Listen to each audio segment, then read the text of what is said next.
नमस्कार दोस्तों, smart study में आपका स्वागत है। आज अपना जो टॉपिक है वो है प्रकाश संश्लेषण। और प्रकाश संश्लेषण के एग्ज़ाम में जितने भी इम्पोर्टेंट क्वेश्चन बनते हैं आज अपन है वो डिस्कस करने वाले हैं। ठीक है, प्रकाश संश्लेषण एक बहुत ही अच्छा टॉपिक है। लगभग हर एग्ज़ाम के अंदर है वो इसका एक दो क्वेश्चन है वो देखने को मिलते हैं। ठीक है, तो आज मैं लगभग है वो 25 क्वेश्चन आपको मैं व्याख्या सहित इस सेशन के दौरान करवाऊंगा, जिसमें पूरा प्रकाश संश्लेषण टॉपिक है वो आपका क्लियर हो जाएगा। इससे बाहर एक भी क्वेश्चन है वो आपको पढ़ने की ज़रूरत नहीं रहेगी। तो जल्दी से जितने भी विद्यार्थी है वो लाइव आ जाइए ताकि अपन है वो सेशन को स्टार्ट कर सकें। ठीक है, जितने विद्यार्थी है वो जल्दी से जुड़ जाइए भी। चलिए अपन स्टार्ट करते हैं। पहला क्वेश्चन आपके सामने है, प्रकाश संश्लेषण के लिए आवश्यक तत्व है, बताइए भी। प्रकाश संश्लेषण जो होता है, फोटोसिंथेसिस जो प्रक्रिया होती है उसके लिए और हमें किन किन तत्वों की आवश्यकता होती है? जल, सूर्य का प्रकाश और कार्बन डाइऑक्साइड और उपयुक्त सभी। बताइए भाई, बताइए प्रकाश संश्लेषण के लिए है वो हमें किन तत्वों की आवश्यकता होती है? ठीक है, तो इसका सही जवाब हो जाएगा उपयुक्त सभी। हमें पता है कि पादप के अंदर जो है वो जल, प्रकाश, सूर्य का प्रकाश और कार्बन डाइऑक्साइड, यानी जल और कार्बन डाइऑक्साइड जो होते हैं वो सूर्य के प्रकाश की उपस्थिति में जो आप कह सकते हैं कि भोजन का निर्माण करते हैं पादप, इसी प्रक्रिया को हम क्या कहते हैं? प्रकाश संश्लेषण कहते हैं। ठीक है, चलिए भाई अगला क्वेश्चन है, प्रकाश संश्लेषण के लिए अभिक्रिया का मुख्य उत्पाद क्या होता है? बताइए। जब प्रकाश संश्लेषण की अभिक्रिया होती है, अभी हमने पढ़ा कि कार्बन डाइऑक्साइड, जल, ठीक है, और सनलाइट जो है, सूर्य का प्रकाश है, ये मिलकर क्या करते हैं? प्रकाश संश्लेषण की अभिक्रिया है वो करते हैं। अब आपसे पूछा गया है कि जब ये आपस में अभिक्रिया करते हैं तो बताइए मुख्य उत्पाद क्या क्या बनते हैं? ठीक है, बताइए। जल, ऑक्सीजन, ग्लूकोज या उपयुक्त सभी। ठीक है, तो प्रकाश संश्लेषण की जब प्रक्रिया होती है तो ये सभी उत्पाद है वो बनते हैं। ठीक है, जल भी बनता है, ऑक्सीजन भी बनता है और ग्लूकोज भी बनता है। हमें पता है कि जब जल बनता है प्रकाश संश्लेषण के दौरान, तभी है वो पादप, जो छायादार पादप होते हैं उनके अंदर है वो हमेशा ठंडापन महसूस होता है। ठीक है, चलिए भाई अगला क्वेश्चन है, प्रकाश संश्लेषण की अभिक्रिया के दौरान है वो कार्बन डाइऑक्साइड के कितने अणु भाग लेते हैं? बताइए भाई। जब एक प्रकाश संश्लेषण की अभिक्रिया होती है तो कार्बन डाइऑक्साइड CO2 के कितने अणु है वो भाग लेते हैं इसके अंदर? 6, 42, 12 या 21? बताइए भाई। हमें पता है कि कार्बन डाइऑक्साइड जो है वो हमारे द्वारा मुक्त की जाती है, उसी का पादप है वो प्रकाश संश्लेषण के दौरान उपयोग करके और अपने भोजन का निर्माण करते हैं। तो अब आप ये बताइए कि प्रकाश संश्लेषण के दौरान है वो कार्बन डाइऑक्साइड के कितने अणु काम में लिए जाते हैं? ठीक है, तो इसका सही जवाब हो जाएगा 6 CO2। ठीक है, तो इसके कितने हो जाएंगे? 6 अणु काम में लिए जाते हैं। चलिए अगला क्वेश्चन है, प्रकाश संश्लेषण की अभिक्रिया के दौरान जल के कितने अणु भाग लेते हैं? ठीक है, ये क्वेश्चन आपसे ग्रुप डी 2018 के अंदर भी है वो पूछा गया था, ऐसा कैसा। तो आप जल्दी से इसका जवाब दीजिए कि प्रकाश संश्लेषण की अभिक्रिया के दौरान है वो जल के कितने अणु भाग लेते हैं? अभी हमने पढ़ा कि कार्बन डाइऑक्साइड के 6 अणु भाग लेते हैं। अब बताइए आप जल के कितने अणु भाग लेते हैं? ठीक है, तो इसका सही जवाब क्या हो जाएगा? इसका सही जवाब हो जाएगा 12। ठीक है, हमें पता है कि 6 CO2 प्लस 12 H2O ये आपस में क्या करते हैं? प्रकाश संश्लेषण अभिक्रिया करते हैं। ठीक है, चलिए भी अगला क्वेश्चन है, प्रकाश संश्लेषण की अभिक्रिया के दौरान ऑक्सीजन के कितने अणु बनते हैं? बताइए, दीजिए जवाब। अभी हमने पढ़ा कि प्रकाश संश्लेषण के दौरान कार्बन डाइऑक्साइड के 6 अणु भाग लेते हैं और जल के है वो 12 अणु भाग लेते हैं। ठीक है, जल के है वो 12 अणु भाग लेते हैं। हमें पता है कि प्रकाश संश्लेषण अभिक्रिया के दौरान अभिक्रियकारक कौन से होते हैं? कार्बन डाइऑक्साइड और जल होते हैं। ऑक्सीजन क्या होता है? एक उत्पाद होता है। तो बताइए ऑक्सीजन के है वो कितने अणु बनते हैं? ठीक है, तो इसका सही जवाब हो जाएगा 6।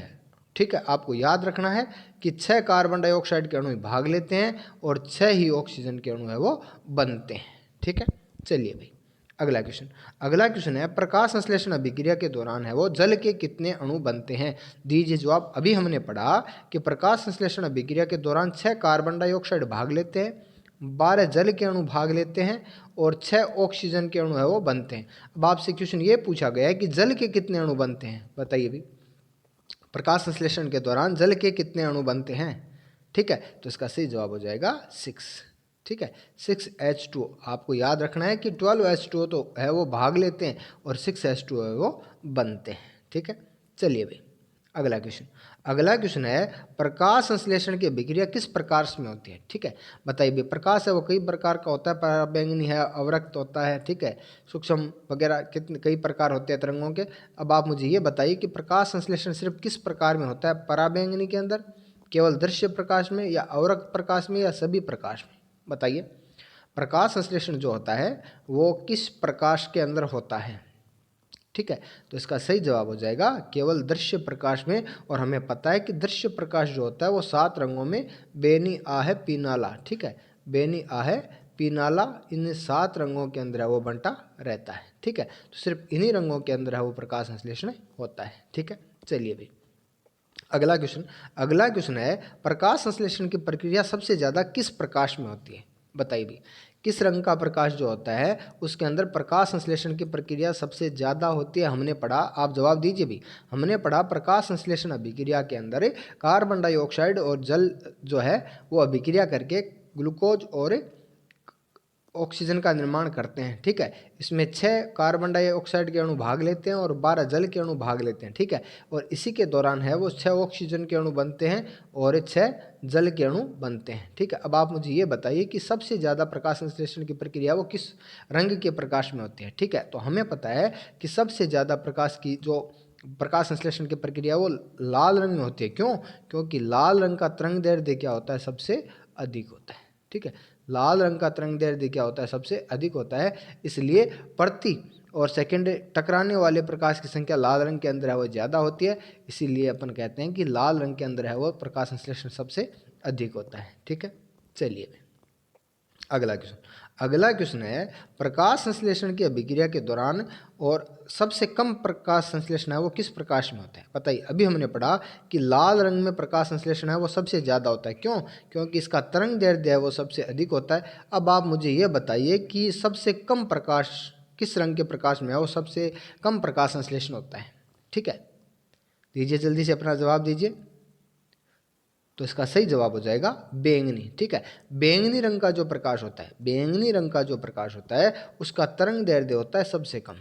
ठीक है, इसका तरंग दैर्ध्य क्या होता है, सबसे कम होता है। ठीक है, तो हम कहते हैं कि बैंगनी रंग के प्रकाश में है वो प्रकाश संश्लेषण सबसे कम होता है और लाल रंग के प्रकाश के अंदर है वो सबसे ज़्यादा होता है। ठीक है, चलिए भाई आगे अगला क्वेश्चन है प्रकाश संश्लेषण के लिए आवश्यक कार्बन डाइऑक्साइड की पूर्ति कहाँ से होती है। हमें पता है कि 6CO2, अभी हमने पढ़ा था कि 6CO2 जो है उसकी आवश्यकता होती है प्रकाश संश्लेषण के दौरान। कार्बन डाइऑक्साइड के 6 अणुओं की आवश्यकता होती है। अब आप मुझे ये बताइए कि प्रकाश संश्लेषण के दौरान जो कार्बन डाइऑक्साइड चाहिए उसकी पूर्ति है वो कहाँ से होती है। बताइए।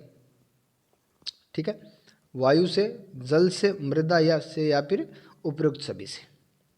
ठीक है, तो इसका जवाब हो जाएगा उपयुक्त सभी। ठीक है, वायु से भी कार्बन डाइऑक्साइड की पूर्ति होती है, जल में घुली हुई भी कार्बन डाइऑक्साइड, और मृदा से भी है वो कार्बन डाइऑक्साइड की पूर्ति होती है। ठीक है, चलिए भाई अगला क्वेश्चन है प्रकाश संश्लेषण के दौरान ऑक्सीजन का निर्माण किस पदार्थ से होता है। एग्जाम का मोस्ट इंपॉर्टेंट क्वेश्चन है, जो सबसे ज़्यादा बार है वो ये क्वेश्चन पूछा गया है, और एसएससी ने तो ये क्वेश्चन बहुत ही बार पूछा है। ठीक है, तो आप बताइए मुझे कि प्रकाश संश्लेषण के लिए आवश्यक, प्रकाश संश्लेषण के दौरान जो ऑक्सीजन बनती है वो किस से बनती है। जल से बनती है, कार्बन डाइऑक्साइड से बनती है, ग्लूकोज से बनती है, या क्लोरोफिल से बनती है।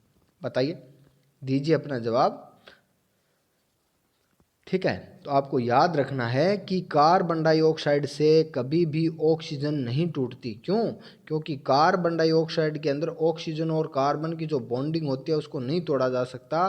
तो अपन कह सकते हैं कि ऑक्सीजन का निर्माण हमेशा किससे होता है, जल से होता है। ठीक है, ऑक्सीजन का निर्माण हमेशा किससे होता है, जल से होता है। प्रकाश संश्लेषण के दौरान जो प्रकाश ऊर्जा जब रासायनिक ऊर्जा में बदलती है तो ये रासायनिक ऊर्जा जल के हाइड्रोजन और ऑक्सीजन को क्या कर देती है, तोड़ देती है। ठीक है, और ये ऑक्सीजन का निर्माण किससे होता है, जल से होता है। ठीक है, चलिए भाई अगला है प्रकाश संश्लेषण के दौरान ग्लूकोज का निर्माण किससे होता है। अभी हमने पढ़ा, दीजिए आप जवाब दीजिए इसका। अभी हमने पढ़ा कि ऑक्सीजन का निर्माण, कार्बन डाइऑक्साइड जो अभिक्रिया होती है, प्रकाश संश्लेषण अभिक्रिया होती है, उसके अंदर 6O2 ऑक्सीजन बनते हैं, और ऑक्सीजन का निर्माण जो होता है वो किससे होता है, जल से होता है। ठीक है, अब आप मुझे ये बताइए कि ग्लूकोज जो बनता है कार्बन डाइऑक्साइड के अंदर, पादप है वो प्रकाश संश्लेषण के अंदर जो है वो पादप और भोजन का निर्माण करते हैं ग्लूकोज के रूप में। अब आप मुझे ये बताइए कि ग्लूकोज का निर्माण है वो किससे होता है? ठीक है, तो इसका सही जवाब हो जाएगा कार्बन डाइऑक्साइड। आपको याद रखना है प्रकाश संश्लेषण के मुख्य उत्पाद होते हैं ऑक्सीजन और ग्लूकोज। ऑक्सीजन और ग्लूकोज, और ऑक्सीजन का निर्माण होता है जल से और ग्लूकोज का निर्माण होता है कार्बन डाइऑक्साइड से। ठीक है, चलिए भाई अगला क्वेश्चन। अगला क्वेश्चन है प्रकाश ऊर्जा को रासायनिक ऊर्जा में कौन बदलता है? बताइए भाई। अपने को पता है कि हमें सूर्य से प्राप्त होती है क्या? प्रकाश ऊर्जा। ठीक है, और जब ये रासायनिक ऊर्जा में बदलती है तब प्रकाश संश्लेषण की क्रिया प्रारंभ होती है। बताइए आप मुझे कि पादप का कौन सा भाग है वो प्रकाश ऊर्जा को रासायनिक ऊर्जा में बदलता है? क्लोरोफिल, जल, कोशिका भित्ति या माइटोकॉन्ड्रिया? दीजिए जवाब। ठीक है, तो इसका सही जवाब हो जाएगा क्लोरोफिल। हमें पता है कि 6CO2 प्लस 12H2O सूर्य के प्रकाश की उपस्थिति के अंदर क्लोरोफिल के अंदर क्या करते हैं? 6O2 प्लस 6H2O और ग्लूकोज के C6H12O6 ग्लूकोज का निर्माण करते हैं। ठीक है, चलिए भाई अगला क्वेश्चन। अगला क्वेश्चन है प्रकाश संश्लेषण का केंद्र होता है। बताइए भाई, प्रकाश संश्लेषण का केंद्र होता है, प्रकाश संश्लेषण कहाँ पर होता है? क्लोरोफिल में होता है, क्रोमा में होता है, माइटोकॉन्ड्रिया में होता है या रिक्तिका में होता है? बताइए, प्रकाश संश्लेषण का केंद्र होता है। ठीक है, तो इसका सही जवाब हो जाएगा क्लोरोफिल। प्रकाश संश्लेषण का केंद्र कहाँ होता है? क्लोरोफिल होता है। हमने पढ़ा कि 6CO2 प्लस 12H2। ठीक है, कार्बन डाइऑक्साइड के 6 अणु और जल के 12 अणु जो मिलकर है वो क्लोरोफिल के अंदर, कहाँ पर? क्लोरोफिल के अंदर क्या करते हैं? क्लोरोफिल के अंदर है वो 6O2 प्लस 6H2O और ग्लूकोज का निर्माण करते हैं। ठीक है, चलिए भाई अगला क्वेश्चन। अगला क्वेश्चन है प्रकाश संश्लेषण अभिक्रिया जो होती है वो किस प्रकार की अभिक्रिया होती है? अपचयन होती है, उपचयन होती है, रेडॉक्स होती है या विस्थापन अभिक्रिया होती है? बताइए, प्रकाश संश्लेषण जो अभिक्रिया होती है वो अपचयन होती है, उपचयन होती है या रेडॉक्स होती है या फिर विस्थापन होती है? ठीक है, तो आपको याद रखना है प्रकाश संश्लेषण अभिक्रिया क्या होती है कि रेडॉक्स अभिक्रिया होती है। ठीक है, प्रकाश संश्लेषण अभिक्रिया क्या होती है? एक रेडॉक्स अभिक्रिया होती है। इसके अंदर कार्बन डाइऑक्साइड का तो क्या होता है? अपचयन होता है, और जल का क्या होता है? ऑक्सीकरण होता है। ठीक है, कार्बन डाइऑक्साइड के अपचयन से तो बनता है क्या? ग्लूकोज बनता है, और जल के ऑक्सीकरण से बनता है ऑक्सीजन। ठीक है, तो प्रकाश संश्लेषण अभिक्रिया जो होती है वो एक रेडॉक्स अभिक्रिया होती है। बताइए, अगला क्वेश्चन है प्रकाश संश्लेषण अभिक्रिया के दौरान किसके अपचयन से ग्लूकोज बनता है? बताइए, प्रकाश संश्लेषण अभिक्रिया के दौरान किसके अपचयन से है वो ग्लूकोज बनता है? ठीक है, कार्बन डाइऑक्साइड, जल, मृदा या सूर्य का प्रकाश? दीजिए जवाब। प्रकाश संश्लेषण अभिक्रिया के दौरान किसके अपचयन से है वो ग्लूकोज बनता है? ठीक है, तो इसका सही जवाब हो जाएगा कार्बन डाइऑक्साइड। और हमने पढ़ा कार्बन डाइऑक्साइड के कितने? 6 अणु भाग लेते हैं। चलिए अगला क्वेश्चन है जल से ऑक्सीजन का बनना किस प्रकार की अभिक्रिया है? बताइए भाई, जल से ऑक्सीजन का बनना हमें सीधा सा याद रखना है कि प्रकाश संश्लेषण अभिक्रिया के दौरान ऑक्सीजन का जो निर्माण है वो जल से होता है। अब आप ये बताइए कि जल से ऑक्सीजन का बनना है वो किस प्रकार की अभिक्रिया है? ठीक है, तो इसका सही जवाब हो जाएगा उपचयन, या इसी को हम दूसरा नाम लेते हैं क्या? ऑक्सीकरण। उपचयन का ही दूसरा नाम क्या लेते हैं? हमें ऑक्सीकरण लेते हैं। ठीक है, चलिए अगला क्वेश्चन।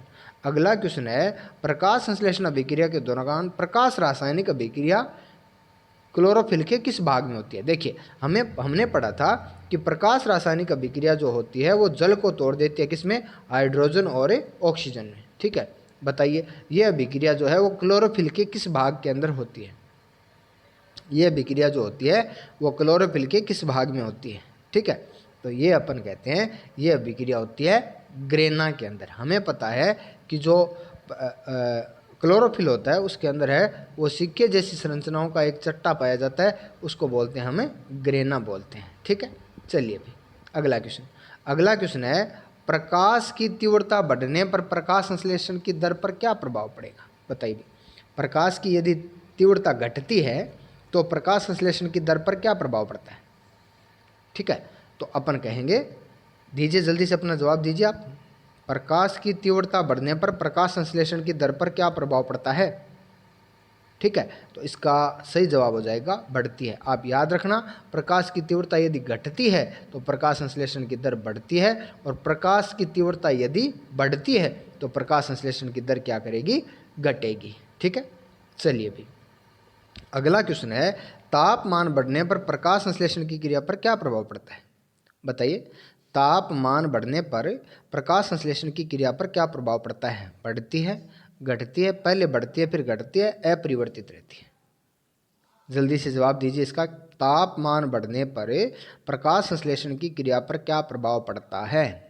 ठीक है, तो इसका सही जवाब हो जाएगा पहले बढ़ती है फिर घटती है। ठीक है, अपन कहते हैं कि 0 डिग्री से 37 डिग्री तक, 0 डिग्री से 37 डिग्री सेंटीग्रेड तक तो है, वो तापमान जब बढ़ेगा तो प्रकाश संश्लेषण की क्रिया बढ़ेगी, लेकिन 37 डिग्री से ऊपर तापमान जब होगा तो प्रकाश संश्लेषण की दर क्या करेगी, घटेगी। ठीक है, चलिए भाई अगला क्वेश्चन है, इनमें से प्रकाश संश्लेषण का क्या महत्व है? बताइए भी, जो प्रकाश संश्लेषण से आवश्यक होता है, बताइए क्या महत्व होता है उसका।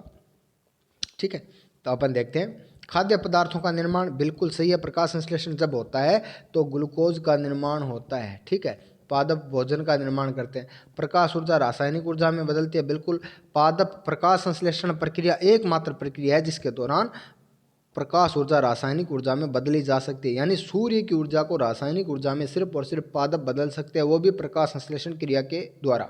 ठीक है, वायुमंडल स्वस्थ रहता है, बिल्कुल अपने को पता है कि प्रकाश संश्लेषण क्रिया के दौरान है वो कार्बन डाइऑक्साइड का उपयोग में लिया जाता है और ऑक्सीजन मुक्त होती है, तो अपन कहते हैं कि वायुमंडल स्वस्थ रहता है, तो इसका जवाब हो जाएगा उपयुक्त सभी। ठीक है, चलिए भाई अगला क्वेश्चन है कि क्लोरोफिल दृश्य प्रकाश के किन रंगों को ग्रहण करता है? अपने भी पढ़ा था, आप जल्दी से इसका जवाब दीजिए कि जो दृश्य प्रकाश होता है वो 7 रंगों से बना होता है, विबग्योर या बेनी आहे पिनाला।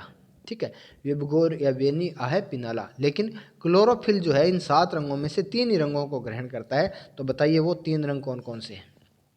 लाल नीला हरा, बैंगनी नीला लाल, हरा पीला गुलाबी, या लाल गुलाबी नीला। ठीक है, तो आप कहोगे क्लोरोफिल है वो प्रकाश, दृश्य प्रकाश के सिर्फ 3 ही रंगों को, बैंगनी नीला और लाल को ग्रहण करता है। ठीक है, चलिए भाई अगला क्वेश्चन है, प्रकाश संश्लेषण के लिए आवश्यक दृश्य प्रकाश की आवृत्ति कितनी होती है? ये क्वेश्चन आपसे ग्रुप डी 2018 के अंदर पूछा गया है कि प्रकाश संश्लेषण, अपने को पता है कि प्रकाश संश्लेषण दृश्य प्रकाश में होता है। हमने ये भी पढ़ लिया कि दृश्य प्रकाश के 3 रंग होते हैं, कौन कौन से, जिनके अंदर प्रकाश संश्लेषण होता है, बैंगनी, नीला और लाल।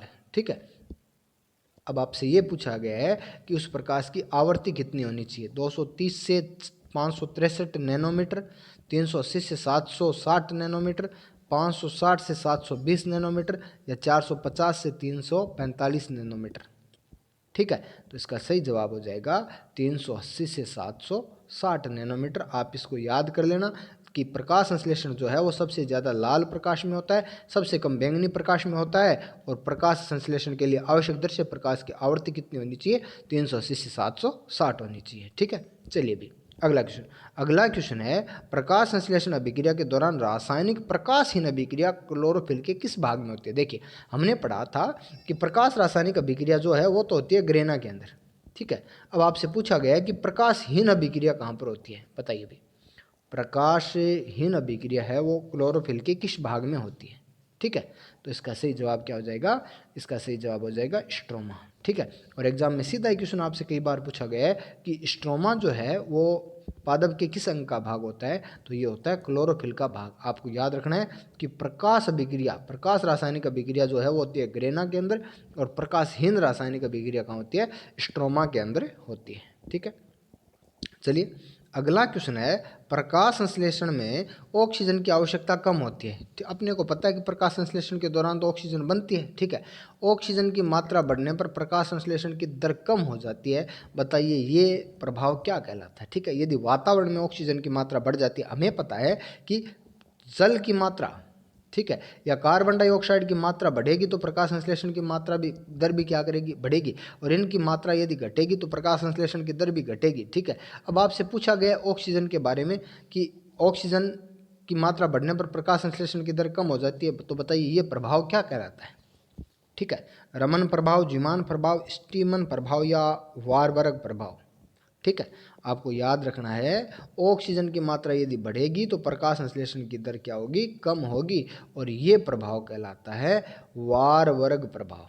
क्या कहलाता है, वारवर्ग प्रभाव कहलाता है। ठीक है, तो दोस्तों प्रकाश संश्लेषण के ये 25 क्वेश्चन है वो आप रट लेना, एग्जाम के अंदर इनसे बाहर आज तक है वो कोई भी क्वेश्चन प्रकाश संश्लेषण का पूछा नहीं गया है। ठीक है, तो अब आप जल्दी से कमेंट में बता दीजिए कि आपके कितने क्वेश्चन है वो सही हो रहे हैं। ठीक है, कितने क्वेश्चन है वो सही हो रहे हैं। ठीक है, अपना ये लगभग टॉपिक जो है वो अब समाप्ति की ओर ही है, और जैसे ये टॉपिक पूरे हो जाएंगे अपन ग्रुप डी के लिए स्पेशल जो टेस्ट है वो स्टार्ट कर देंगे। उससे पहले आपको जो ई बुक है वो प्रोवाइड करवा दी जाएगी। ठीक है, और जैसे आपको ई बुक मिल जाएगी अपन है वो स्पेशल टेस्ट है वो स्टार्ट कर देंगे। तो जितने विद्यार्थी हैं उनको जल्दी से है वो आप जोड़ लीजिए, ताकि उनको भी है वो इस चीज़ का फ़ायदा हो सके। जिनका एनटीपीसी प्री का एग्ज़ाम हो चुका है वो ग्रुप डी की तैयारी में लग जाइए। ठीक है, क्योंकि अभी अपने को पता है कि अपना जस्ट बाद में अभी ग्रुप डी का एग्ज़ाम होने वाला है, और यदि अपन इस समय थोड़ा सा और तैयारी पे यदि कम करना छोड़ देंगे, जैसे एनटीपीसी का पेपर होता है कोई विद्यार्थी है वो पढ़ाई छोड़ देते हैं, तो उससे भी इसके ऊपर देखो बहुत ज़्यादा प्रभाव पड़ने वाला है। ठीक है, जितने विद्यार्थी हैं वो एक बार सेशन को है वो आप लाइक ज़रूर कर दीजिएगा। ठीक है, चलिए मिलते हैं अगले टेस्ट में।